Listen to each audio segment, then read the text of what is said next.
যত্রতত্র parking, traffic signal অমান্য করে দাপিয়ে বেড়াচ্ছে ব্যাটারি চালিত অটোরিকশা।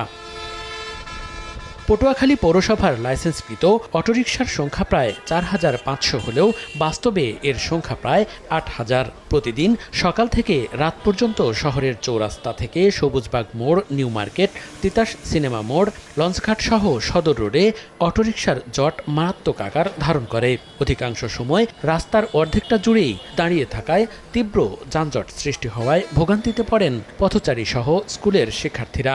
হরান দেওয়ার পরও তারা চাপে না, তারা পারা তো গাড়ির আগে যেতে পারে, সাইড দিতে চায় না। যাত্রী জানলে আমাদের জানলে রিক্সে গাড়ি চালানো লাগে। অটো চলাচলের কারণে আমরা দুর্ঘটনা হয় বেশি। মহাসড়কের রাস্তার পাশে দাঁড়ানো যাচ্ছে না এই অটোর কারণে। হাইওয়ে রোডে এই অটো নিয়ন্ত্রণে সরকার যেন কাজ করে। শহরের শৃঙ্খলা আনতে নানা উদ্যোগের কথা জানান পৌর প্রশাসক। আর পুলিশ বলছে অবৈধ যানবাহন বন্ধে দ্রুতই পদক্ষেপ নেওয়া হবে। এগুলোকে অপসারণ করার জন্য বিভিন্ন সময় আমাদের বক্তব্য উপস্থাপন করেছি, কিন্তু সরকার এ বিষয়ে কোনো প্রশাসন এ বিষয়ে কোনো পদক্ষেপ জোরালোভাবে নিচ্ছে না। সচেতনতার মাধ্যমে এটা নিয়ন্ত্রণ করা প্রয়োজন এবং মোবাইল কোর্ট পরিচালনার মাধ্যমে এটা করা যেতে পারে। তাদেরকে আটক আদেশ বা তাদের জব্দ করা যেতে পারে। পটুয়াখালী পৌরসভার ৩০ বর্গ কিলোমিটার এলাকার প্রায় ৬০৯ কিলোমিটার পাকা সড়ক রয়েছে। ফায়ার সার্ভিস ও সিভিল ডিফেন্স স্টেশনের তথ্য মতে গত এক বছরে পৌর এলাকায়